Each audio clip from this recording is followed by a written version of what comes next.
Company culture is essentially lived out values that help differentiate a company from its competition and is the glue that bonds employees when clearly defined, relevant, communicated, and true.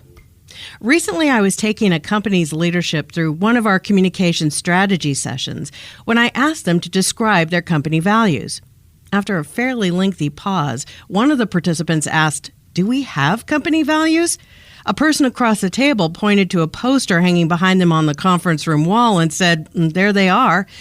Even if the list of nearly a dozen values had been succinct and well-defined, they weren't effectively communicated.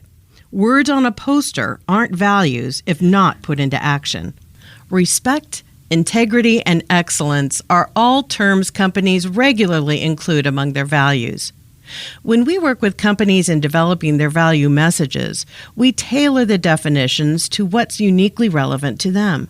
For instance, a client of ours works with corporations that often have several levels of employees, from C-suite executives to frontline workers in the field and everything in between.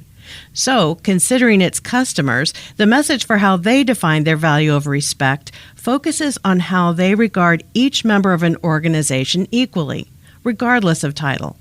Their belief in the work of each individual contributes to the success of the whole is expressed in a way that builds customer loyalty and long-term relationships. It's also a company value that, perhaps most importantly, is experienced by their own employees. It's important to remember that company culture is highly influenced by how value messages are authentically experienced. In other words, are you who you say you are? If value messaging used to define respect is not something I experience as an employee, and the company's values are only a long list of words hanging in the corner of a conference room, then you risk a work culture that is negative, sarcastic, and even distrustful. And we know from research that losing trust directly impacts your bottom line. But let's assume you have a strong, authentic company culture. How's it being communicated to attract the right people, especially now that hiring is on the rise again? We recently added a new digital communication strategist to our Newman Newman team. When we were recruiting, it was as important to us that the new hire have the talent we needed as it was that they be a good fit for our company culture. So, along with a description of job responsibilities, our post included information on who we are, the passion behind why we do what we do, and characteristics we consider important for someone to thrive on our team, including a sense of humor. Now, that's not something you normally see in a job posting, but enjoying what we do along with the dedication we have for doing it is an important characteristic of our company culture.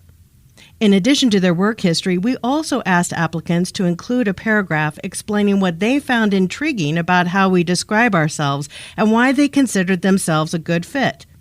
And you know what? She was right. The digital communication strategist we hired is a perfect fit. Communicating company culture is also an important strategy for engaging and retaining staff. That's a critical issue right now in healthcare, where employee turnover is costing hospitals a lot of money.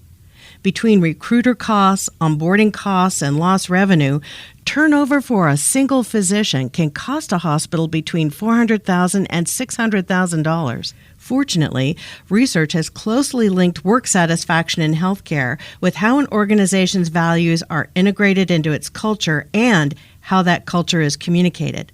How is your organization's culture reinforced through communication and experience of your core values? Or are they simply words on an unnoticed poster? I'm Kelly Newman, and this has been A Minute with Messaging.